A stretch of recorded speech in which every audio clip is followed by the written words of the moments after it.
Señora, señor, ¿cómo está? Bienvenido nuevamente a un episodio más de Viva Voz. Oiga, qué gusto me da que esté nuevamente con nosotros y qué gusto me da que nos sigan en nuestras redes sociales. Les recuerdo, por si estaba debajo de una piedra y no se ha dado cuenta, que también estamos en Facebook. Así como estamos en este canal, allá en Facebook usted puede ver los clips de este programa y también de muchos de los programas que hemos hecho en nuestro canal. Recuerde que estamos en nuestra revista de Viva Voz, también en Facebook, y nos puede encontrar como Facebook Diagonal de Viva Voz Oficial. También nos encuentra en nuestra página de Troya, es Facebook Diagonal Troya Multimedia. Yo soy Pedro Castorena y estoy en Facebook, Instagram y Twitter como Pedro Castorena, aún sin palomita, chinga. Pero ahí estoy como Pedro Castorena. Oiga, déjeme le digo una cosa. Hoy tenemos un programa que va a ser muy rico en cuestión de contenido y de plática. Y le voy a decir por qué. Porque como usted sabe, aquí le hemos presentado historias de personas exitosas. Y hemos presentado sus fórmulas del éxito, sus fórmulas para lograr hacer exitosos. Hoy está con nosotros Rigoberto Ramos Ordóñez. Y si a usted todavía no le suena, es el famoso Rigo Ramos. Aquí está con nosotros y va a platicar con usted en estos micrófonos. En 20 segundos, comenzamos.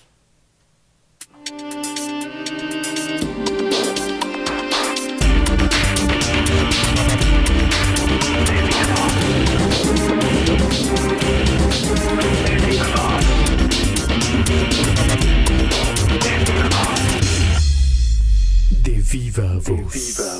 Como le dije, no se vaya de ahí, quédese sentado, porque la historia que les vamos a contar está fascinante. Mi querido Rigo, ¿cómo estás? Muy bien, Pedro, gusto en saludarte a ti, a tu auditorio, muy contento de que me invitaras. Gracias por la invitación. Fíjate que tenía varios días, porque conozco tu historia y conozco lo rica que es y lo importante que es para compartirlo. Te agradezco mucho que hayas aceptado la invitación y de verdad, creo que vale la pena que los que nos están escuchando del otro lado en Spotify o los que nos están viendo por este canal se queden, porque la verdad va a ser muy interesante. Platícame, Rigo. Rigo es un empresario gasolinero. Así es. Dedicado al tema de los combustibles desde algún buen tiempo, un empresario muy exitoso. Pero antes de que todo esto pasara, ¿cómo comenzó todo? ¿De dónde eres? ¿Dónde fue tu infancia? Necesitaríamos mucho tiempo para platicarla, pero te la voy a resumir en este espacio que me brindas. Pero déjame decirte sonó que medio albures. Ha sido muy complicada, muy complicada, porque realmente nosotros nos creamos solos, venimos de base del esfuerzo, de batallar. Uh-huh. Pasamos una vida compleja.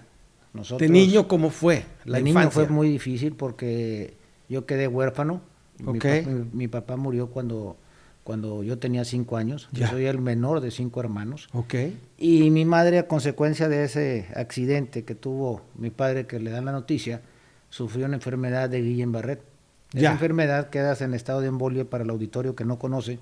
Entonces no se sabe valer ni de ellos mismos. Entonces puede que vivas, puede que no vivas. Entonces siempre en el limbo llegaba la ambulancia por mi mamá y no sabía si iba a regresar. Entonces nos criamos con un tema muy complicado y realmente con una conciencia nada más que le debíamos hoy a mi madre ya difunta, que Dios la tenga en su santa gloria, pero siempre muy convencidos de querer hacer algo.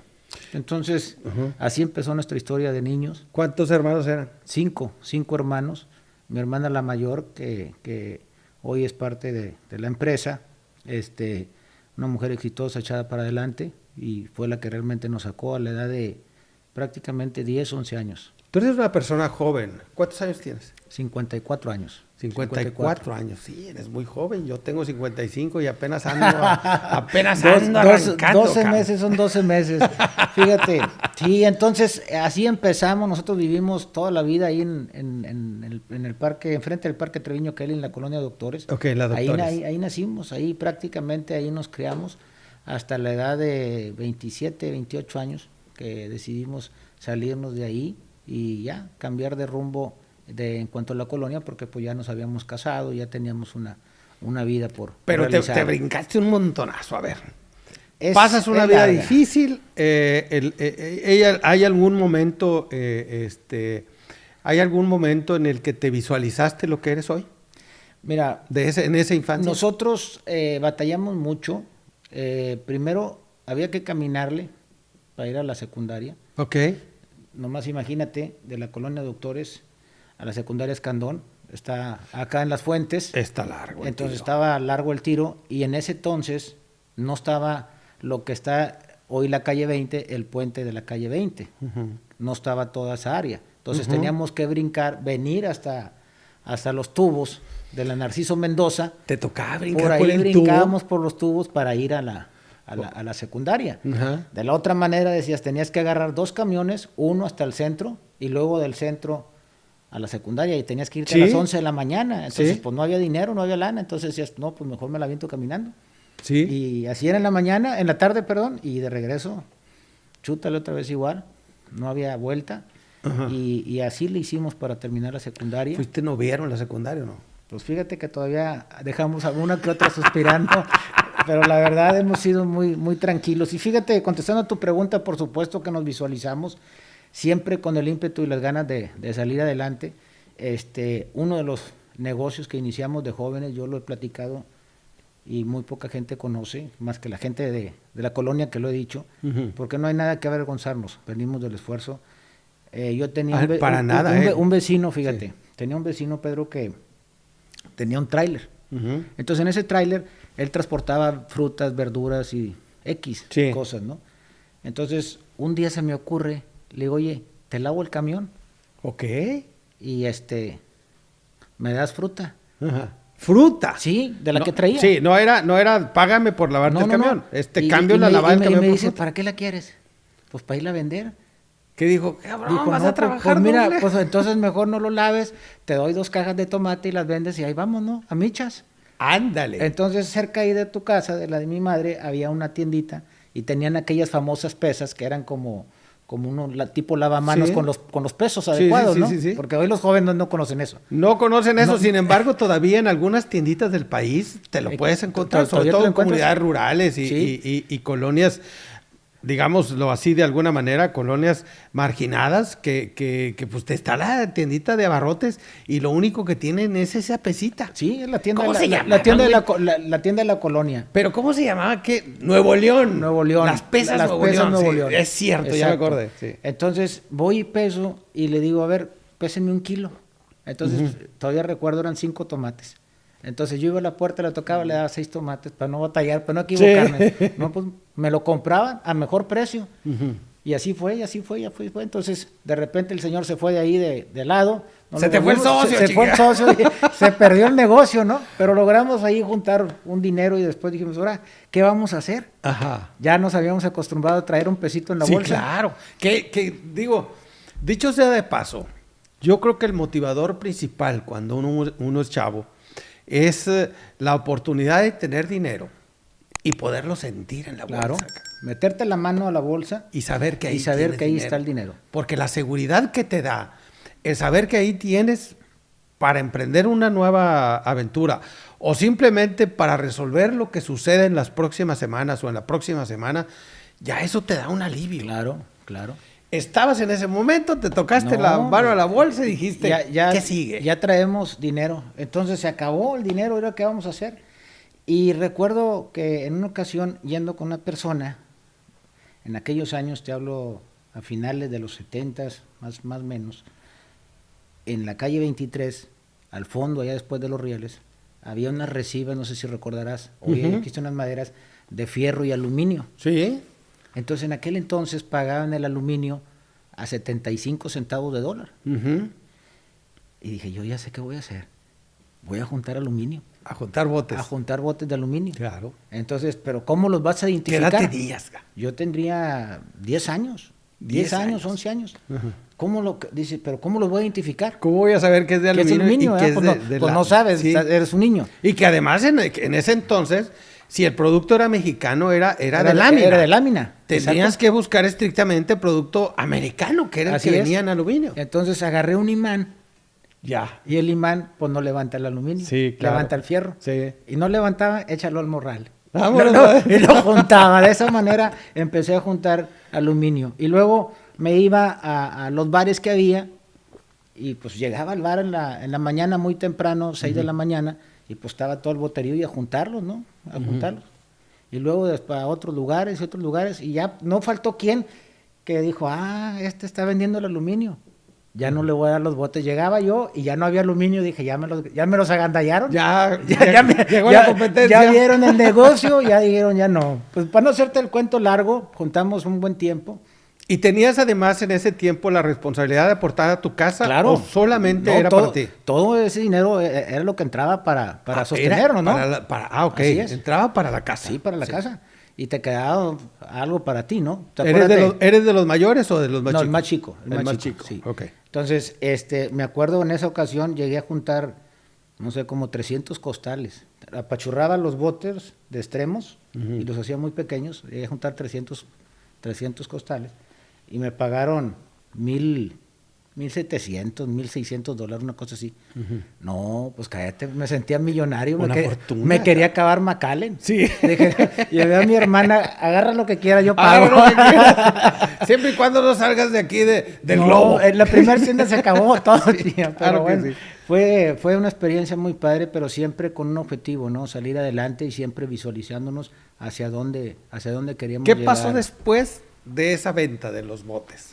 Bueno, después se acabó el negocio porque muchos de los lugares donde yo iba empezaron a observar y no faltó alguien, oye, lo está vendiendo, entonces ¿por qué no los junto si ya tengo aquí la materia prima, ¿no? Sí. Entonces transitábamos por las calles de alguna manera y dijimos, no, pues ya, esto se acabó, ¿ahora qué vamos a hacer, no? Entonces ya empezamos a buscar otras opciones de crecimiento, después entramos a un tema de hacer camisas impresas con aquellos logotipos de hule espuma, de hule que se inflaban. Sí, que se inflaban. Y empezamos a hacer otros tipos de negocio ya más en forma. ¿Eras vendedor de las camisas o conseguiste la maquinaria? No, nosotros la fabricábamos. Ok. Nosotros la fabricamos. Ya empezaste, pero ¿cómo llegas a ese momento? ¿Es con un inversionista? ¿Inviertes tú? Nosotros fuimos juntando desde un inicio y siempre teníamos, me acuerdo, tus hermanos y mis hermanos y yo, y teníamos en aquellos años en las ferias había unas gallinas de barro. Sí. Y en esa gallina es la que nos sacaba de apuros, pues había que echarle. Ahí le metíamos. Todos le metían de repente, a ver, rompe la gallina, búscale. Entonces, ya tengo 3 pesos, tengo 5 y ahí vas, ¿no? Y empezabas a hacer cuentas, decías, bueno, el otro año voy a tener 10 y ahí vas. Entonces, a picar. ¿Qué edad tenías ya cuando empezaron con el tema de los bordados, los impresos? Yo tenía en ese entonces ya 16 años. Que además de todo, lo fuiste combinando con los estudios. Así es. Nunca dejaste la escuela, ni en ningún momento. No, y aparte ya teníamos una edad y nos dieron una oportunidad trabajé también en Zenith, como yo creo muchos de nosotros. Sí, yo trabajé también ahí en una área, fíjate, que se llamaba Toroides, era el departamento ese. Hacíamos unas ferritas redondas, como unas donitas, que las rellenábamos de cobre. Ajá. Ese fue mi primer empleo, fíjate, mi primer empleo formal. Entonces, todas las noches lo que hacíamos es sentarnos en una máquina y hacer esas ferritas para las televisiones de antes. Sí. Todos trabajamos en la Zenith. Yo trabajé, y también creo que entré de 17 años, 16 años. Sí, yo entré de más o menos 16 porque le cuidábamos la casa al gerente de ahí. Entonces nos dio oportunidad, yo creo que todavía no teníamos ni 16. Y entramos a lo que viene hacia planta 13 y todavía me acuerdo del número de tarjeta 19,420. Sí, y yo también estuve en la planta 13. Que me pagaron las primeras veces, no sé, como 50 pesos, una cosa así, era un dineral. Sí, porque afuera ganabas 25, 50. Sí, no, y aparte te ibas al cine, me acuerdo yo que llevaba el dinero a mi mamá, que todavía tenía complejidades para moverse. Una parte del cuerpo de eso le respondía y otra no, y así se la llevó toda la vida. 7 pesos costaba entrar al cine. No, y te quedabas todo el día. Sí. Eran 2 películas, así que no iba a todo dar. Sí. Y te sobraba para toda la semana, ¿no? Y si te quedabas a la de permanencia voluntaria, te aventabas 2 veces las mismas películas. Claro. 2 películas. Entrabas temprano y salías ya noche. Entonces, empezamos a juntar de la parte de las camisas y aparte de la Zenith, empezábamos a juntar dinero y ahí nos íbamos. Entonces, pero siempre con la idea de salir adelante. El primer descalabro, aparte de que se me iban los socios y me empezaban a ganar, se nos ocurre a un amigo, un ingeniero, traer una película en aquellos años, te hablo ya a mediados de los 80, finales de los 80, rentaban los cines, el Cine Rex rentaba la sala y te rentaba una premier. Sí. Entonces me acuerdo que dije, ¿sabes qué? Vamos a rentar una película. Y en aquel entonces había una película que estaba en novedad con Mel Gibson que se llamaba Arma Mortal, que todavía me acuerdo, y logramos rentarla. Entonces nos costó 12 millones de pesos. Ya traíamos lanita de aquí, de allá, ya habíamos juntado y total, pues a ver, con un amigo prestado, yo traía un carrito, pues si no te quedas con el carro y a ver cómo le haces. Pues para no hacerte el cuento largo, rentamos la película y un día antes que nos anuncia en lo que era el Cine Olimpia, Batman. No, pues nos descalabró 4 millones de pesos. La lloradera del dinero que no te imaginas. No. Y ahora, ¿qué vamos a hacer? Pues ya perdimos. Sí. A llorar, porque pues, ¿qué más hacías? Sí. Y otra vez empezar de cero porque pues todo se había ido. Todo se había ido, en la aventura de entrar al tema de la proyección de esa película. De esa película ahí vimos muchas esperanzas y... Deja tú. Y pasa, güey. Cuando hablas de esa época, y se lo platico también a algunos amigos, y hablas de millones de pesos, y dicen, no, güey, es lo que son 12,000 pesos. Sí, pero esos millones valían de una forma increíble. Sí. Dejaron de valer en algún momento. Tenían un peso. Rendían mucho. Pero perder 12,000 pesos hoy o 12 millones a mediados de los 80, si estamos en el tema de la época, pues es 84, 85, 86, pues tienes una broncona económica muy cabrón. El peso tenía un buen respaldo y tenía un valor adquisitivo la moneda. Sí. Ahorita ya no, la va perdiendo constantemente con los movimientos bancarios que hay. Te tocó la época en la que los maestros compraban un carro cada año. Sí, claro, todo el mundo era lo mejor pagado, sí. Ellos y los petroleros. Los petroleros y los maestros siempre traían un carrito nuevo, un Nissan nuevo. Bueno, perdón, ya me metí en otro tema. Entonces, pierdes eso y dices, madres, cabrón. ¿Y ahora? ¿Qué voy a hacer? Que además ya estabas estudiando una carrera. Sí, ya estábamos en la universidad. Con todos los gastos de la universidad. Ya estábamos. ¿Estudiaste aquí o en Monterrey? No, fíjate que estudiamos aquí, siempre estuvimos en escuelas públicas. Okay. De hecho, casi fuimos fundadores de la Facultad de Agroindustrias, que hoy se llama Multidisciplinaria Rode. Nosotros somos de la cuarta generación. La primera generación fue el que salió el rector Chema, y en ese entonces estaba el que también, ex rector José Suárez Fernández. Nos tocó con ellos crear prácticamente, éramos 300 alumnos y como 10 mujeres, ya sabrás el borlotón chingón. Sí, es cierto. No, es cierto. Un borlotón bruto. Es cierto. Puro, decían las mujeres, puro ejidatario, puro botudo. O sea, tenían miedo porque para pasar por ahí. Sí, que en algún momento, güey, en ese tema del Rode, pensaban que era un nido de porros, ¿te acuerdas? Sí. Cuando recién se abre Rode, que decían, oye, ¿es una escuela de hombres o qué? Sí. O sea, no había mujeres. Tienes razón, eran unas cuantas mujeres. Sí. Ahora, para usted que es de Reynosa, todas esas historias que estamos contando, o para los que llegaron a Reynosa después, todas esas historias que estamos contando, las estamos contando a partir de un Reynosa que era muy tranquilo, ¿te acuerdas? Todos nos conocíamos. Yo le digo a la gente, cuando me ha tocado estar en las colonias, constantemente le digo, a ver, ¿usted es de Reynosa? Y le digo, ¿de la rotonda para dónde? ¿De la rotonda para dónde? Dice, sí. ¿Cuál rotonda? Sí. Entonces no eres de Reynosa. Porque ¿te acuerdas que llegabas a Pemex, terminaba Pemex y ya nomás seguía la rotonda? Nomás seguía la rotonda. Y de la rotonda, que era la entrada de los Leones, hasta la Juárez. Estaba, ¿te acuerdas? Antes del canal Autos Ortiz, y era el último negocio que había ahí, güey. Sí. Luego tenías que caminar un buen para llegar al a la Y. Ajá. Y antes de llegar al yonque que estaba pegado a la Y. ¿El árabe, cómo le llamaban? El yonque del árabe, pegado a la izquierda. Y luego... Del húngaro. Salías del húngaro, sí. Salías de la curvita esa y había todavía 500 metros para que empezara Juárez 5 y todas las colonias que antes estaban. Que pues, daban a lo que hoy sería que el Guajardo, más o menos. Sí. Hasta ahí llegaba. Entonces la gente no sabía. ¿no? Porque no existía. Entonces yo creo que todos nos conocíamos, todos sabíamos Sí. de quién era hijo de quién y cómo estaban los temas, ¿no? Hoy desafortunadamente ya llegó mucha gente de afuera y mucho tema de inseguridad. Pero Sí. fíjate, nos tocó estudiar ahí. Ahí estuviste en el Ahí Rode. estudiamos los 5 años. Estuvimos, Y además seguiste emprendiendo. seguimos, o sea, no dejamos de quitar el dedo del renglón porque pues siempre queríamos. Y una cosa muy curiosa te voy a comentar, y nunca lo he comentado, lo comenté en una ocasión ahí en una escuela, que yo todos los días, cuando tú tienes una disciplina, una formación, a mí, independientemente de la vida complicada del niño, me dio la satisfacción el tema del deporte, en el tema del karate. El karate es una disciplina que te da mucha seguridad en ti mismo, pero tienes que tener mucha perseverancia y persistencia de algo que quieres. Entonces, yo me acuerdo que siempre mi maestro de karate decía, si usted no quiere entrenar, no entrene. Al que lo van a golpear es a usted, no a mí. Entonces, si no entrenabas, pues te pasaba eso. Sí. Entonces decías tú, eres solo tú el que puede lograr lo que tú quieres lograrlo.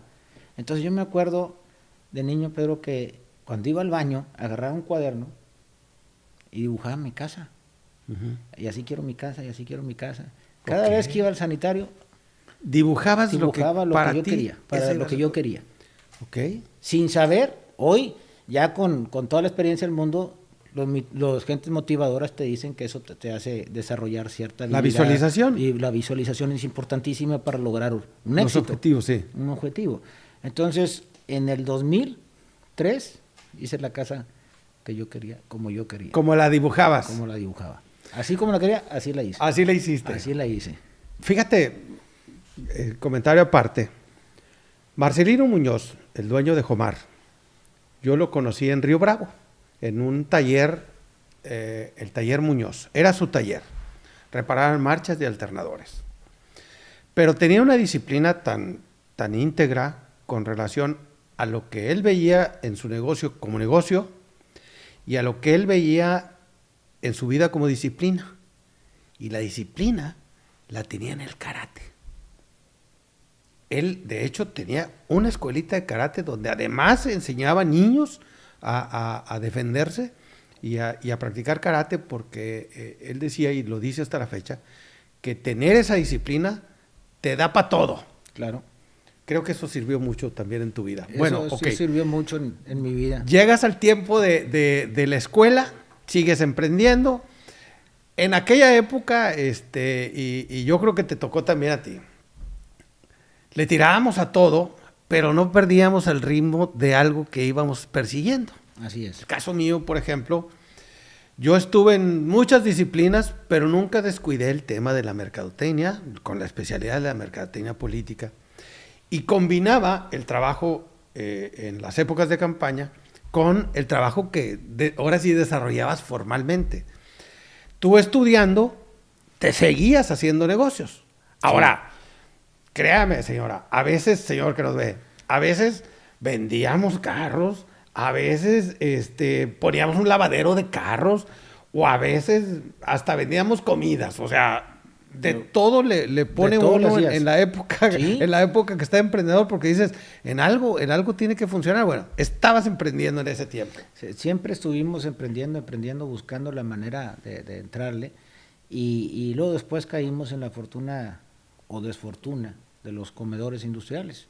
Ya prácticamente a principios de los 90, ya graduado de la universidad, Ajá. pero fue una época muy compleja porque Es muy complejo. fueron casi 11 años donde mi juventud ahí se fue. Sí, porque para los que no saben, los que administran comedores industriales, su día empieza a las 3 de la mañana, aproximadamente. Sí. Y termina Día siguiente a la 1:30 de la mañana. a la 1:30 de la mañana. Nosotros, fíjate, como teníamos varias maquilas dándole de comer, la última comida en aquel entonces era la maquiladora de componentes que hoy es Whirlpool, creo. Ujú.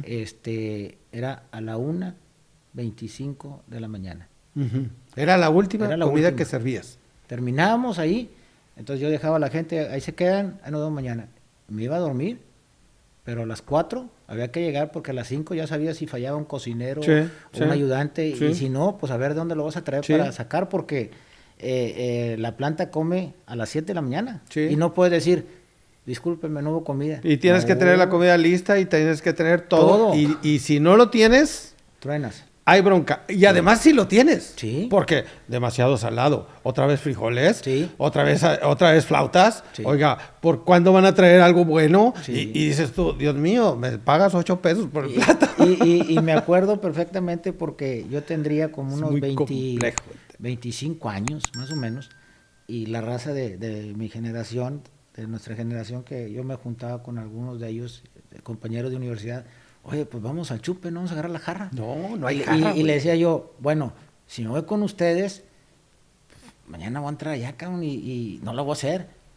Pero pues ya tenías meses jalando, entonces decía, bueno, todos nos vamos, pero no sean gachos, no se van a querer rajar a las 3 de la mañana. Sí. Porque me voy a quedar dormido, entonces Sí. aguántenme de perdido para de aquí irme a jalar. Sí, Pero ya sabías que te ibas en vivo, sí. entonces Y era mucho sacrificio. mucho sacrificio. Entonces, y más no para lo un hacías. joven. Sí, no lo hacías. Ahí se va la juventud, como dices. ahí Ahí se te se va. va la época de los antros.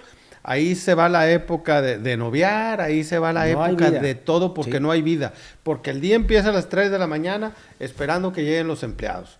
Luego, a organizar el menú A preparar. para que todo el menú del día salga de esa maquiladora. Si Sí. tienes más de una, tienes que moverte en la misma posición, pero en otra maquiladora. Sí. Y tienes que estar al pendiente de todas. Luego, a las 10 de la mañana que dices, ya almorzaron los ejecutivos, ya todo está listo, pues es oficina para poder organizar las compras del día siguiente. Sí, o simplemente lo que te falta para lo de la noche, ¿no? Dices, Sí. me quedé corto en el tomate, en el frijol, pues órale, en la carne, pues a comprarlo, ¿no? Sí, Para sí, preparar sí. lo que sigue el tercer turno. Entonces, recordemos que son normalmente 3 turnos los que trabaja la maquila, 2 turnos, pero hay que darles de comer. Normalmente siempre es el desayuno y luego la comida, que era a mediodía, 11 y fracción, terminadas como a las 3, y tenías de las 3 de la tarde a las 6 de la tarde para preparar lo que te faltara, porque a las 7 entraba la Sí, otra. sé de Entonces, eso. Yo aguanté un año.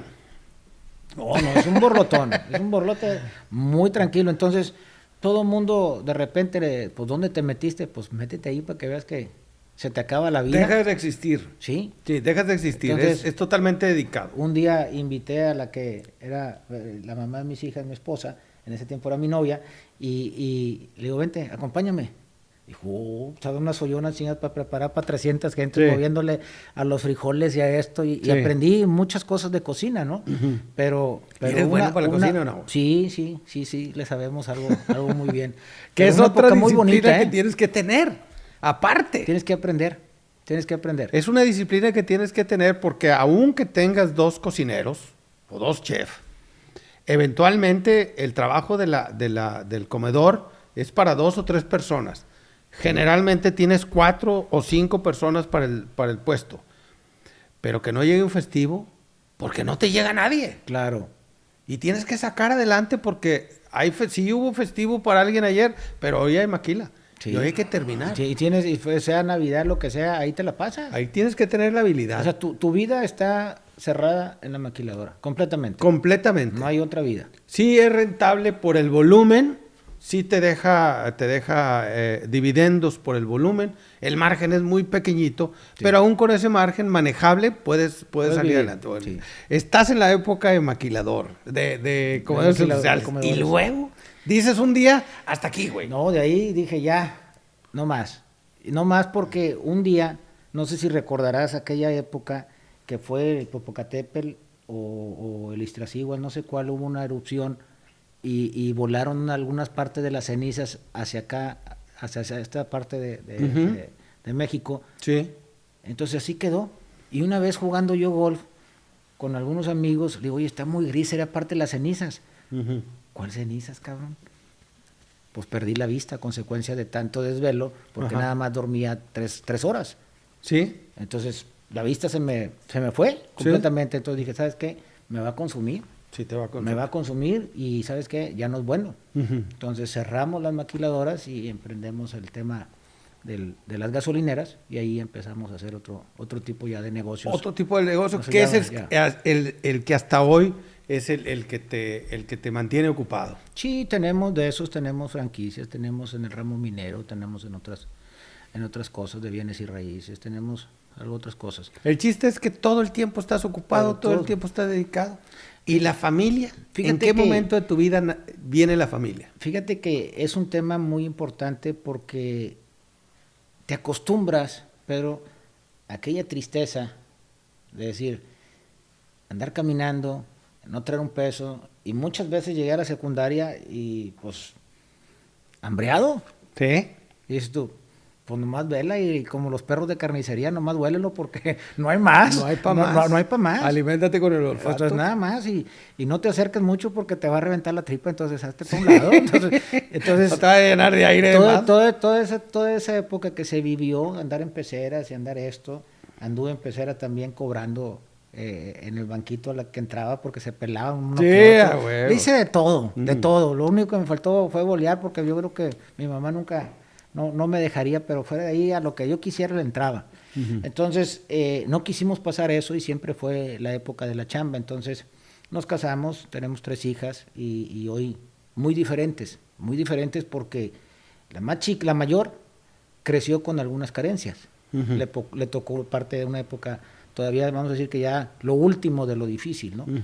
Pero la más chica, pues, está en su mundo. Entonces, tú ves el comportamiento de una con otra, a pesar de que viven en la misma casa y tienen el mismo nivel de vida, son 2 comportamientos diferentes. Y eso es lo que yo les he dicho a la gente. Una persona que nunca sabe o nunca ha sufrido realmente unas carencias, unas consecuencias, no sabe lo que está hablando. No sabe. Cuando la gente dice, tengo una necesidad de comprarme esto, piensas, yo tuve necesidad de un taco, cabrón. Sí. O tengo necesidad de comprarme unos tenis nuevos. Piensas, yo no tenía tenis de niño. Y no es porque uno quiera cobrar venganza en lo que pasa hoy con la juventud o inclusive los jóvenes de 30 años. No, es que la situación del esfuerzo la tienen de una manera muy, muy diferente. Encontrar trabajo era una complicación, Claro. Rigo. Sí. ¿Te acuerdas? Sí. Era complicado encontrar un trabajo. Hoy no quieren trabajar. Hoy no quieren trabajar. Cuando nos daban una oportunidad en un lado, la atesorábamos de una manera Claro. increíble. No, y De aparte- hecho, muchos nos hicimos empresarios porque no había trabajo. Sí. No había quien nos pudiera ocupar. Pero había muchas oportunidades de hacer algo, de hacer negocio. Y fíjate, hay una historia que no te comenté, se la comenté a un amigo. No te brinques de una, cabrón. Mi porque todo hermano, es muy mi hermano el mayor, de todos los 5, la mayor es mujer. Sí. Y luego sigue un hombre, y luego sigue otro hombre, y luego sigue una mujer, y luego sigo yo.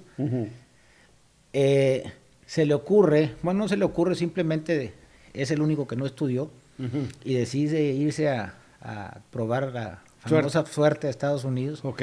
y se va de mojado a Estados Unidos, y anduvo allá en los pozos petroleros, allá por Amarillo, por allá, por aquellas áreas. Entonces, ya en el último año de la secundaria,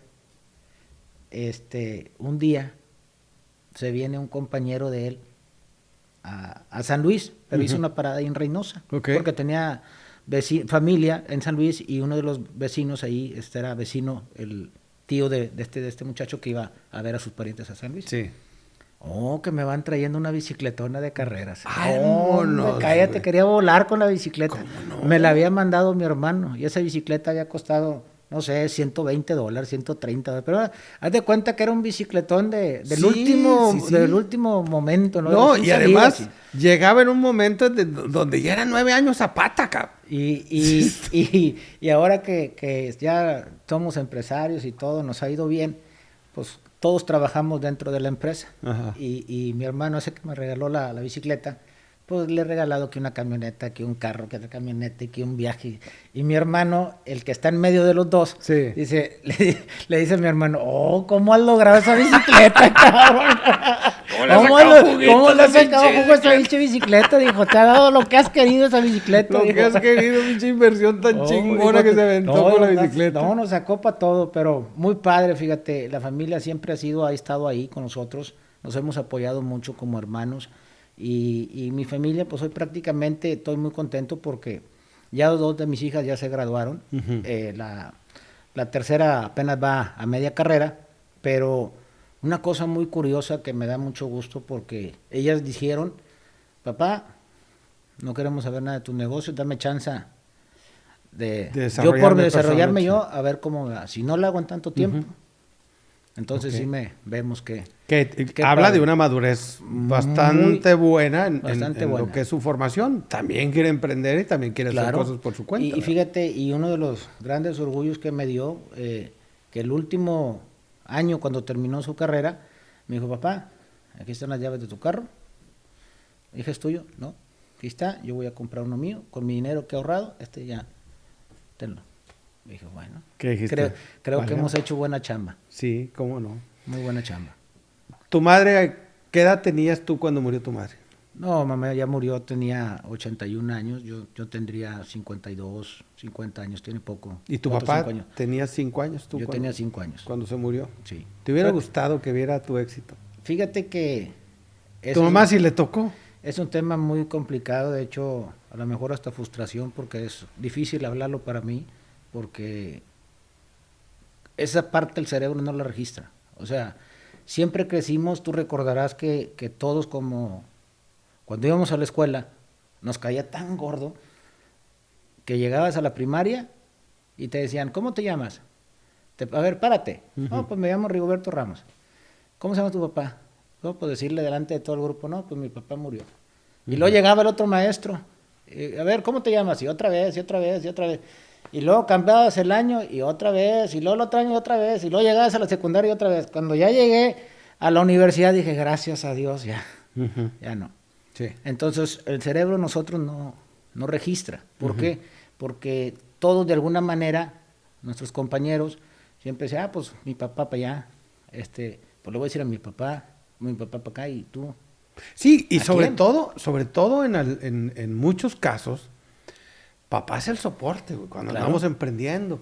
Tenemos chance de meter la pata y tenemos chance de atorarnos porque pues papá nos mete el hombro. Y te platico todo esto porque ahorita estás en un buen momento con tus hijas, las estás acompañando y la falta de papá siempre es importante. Papá murió cuando yo tenía 14 años igual.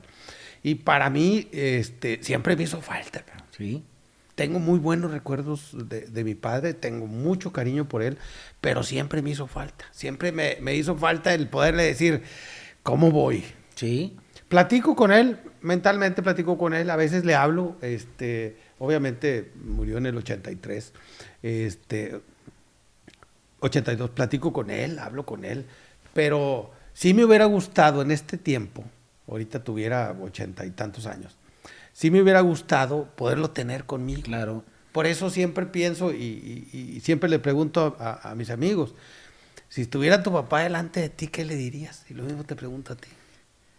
Yo creo que esa respuesta te la voy a deber porque no, es muy fuerte, muy fuerte. Lo que sí te puedo decir, por ejemplo, en el caso de mi mamá, Ahí sí le alcanzaste a decir sí, no, todo lo que sentías no, por y ella.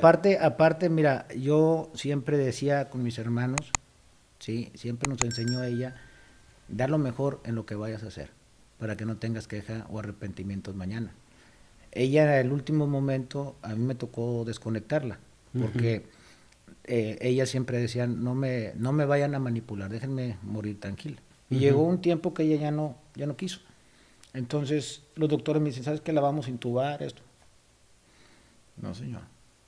No, señor. No, señor. Entonces, pero te quedas contento porque le diste todo lo que tenías que dar. Sí. Y no hablo de la parte económica, hablo de estar con ella, acompañarla en la mañana, en la tarde y compartirle parte de tu éxito, pues es regalarle una casa, una buena vida, mis hermanos otras cosas. Ver pero a sus nietos. Ver todos sus nietos y todos de alguna manera pues bien económicamente y sanos, entonces pues yo creo que se fue tranquila, ¿no?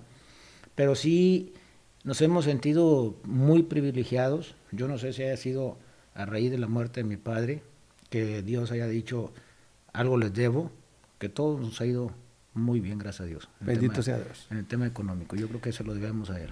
Rigo, te agradezco mucho la charla, muy interesante, y como les dije a todos ustedes, querido auditorio, sabía que esta charla iba a dejar enseñanzas muy importantes acerca de lo que un emprendedor tiene que pasar para poder lograr el éxito a partir de esfuerzo, dedicación, trabajo y sobre todo con una moralidad alta y con un deseo de además servir a los demás. Amigo, te agradezco mucho que hayas venido. ¿Algo más que quieras agregar? No, todo muy bien, muy cómodo con tu programa, Pedro. Muchas gracias por invitarme y el mejor de los éxitos y saludos a tu auditorio y buenas noches. ¿Cómo te encontramos en redes sociales? Rigoberto Ramos Ordóñez. Rigoberto Ramos Ordóñez, ¿en Facebook? En Facebook. Ahí, ¿tienes Instagram? Ahí está también. Okay. Cualquier cosa que necesiten, que podamos, de acuerdo a nuestras posibilidades, mándenos un mensaje y nosotros lo canalizamos, vemos el calendario y lo que podamos ayudar lo hacemos con mucho gusto. Rigo, gracias. Gracias. Gracias a usted que nos vio, gracias a Oscar González en la producción, Michelle Méndez en la coproducción, Andy González en el audio. Recuerde que aquí se escuchan todas las voces, todas las formas de pensar, todas las ideas, siempre y cuando sea de viva voz.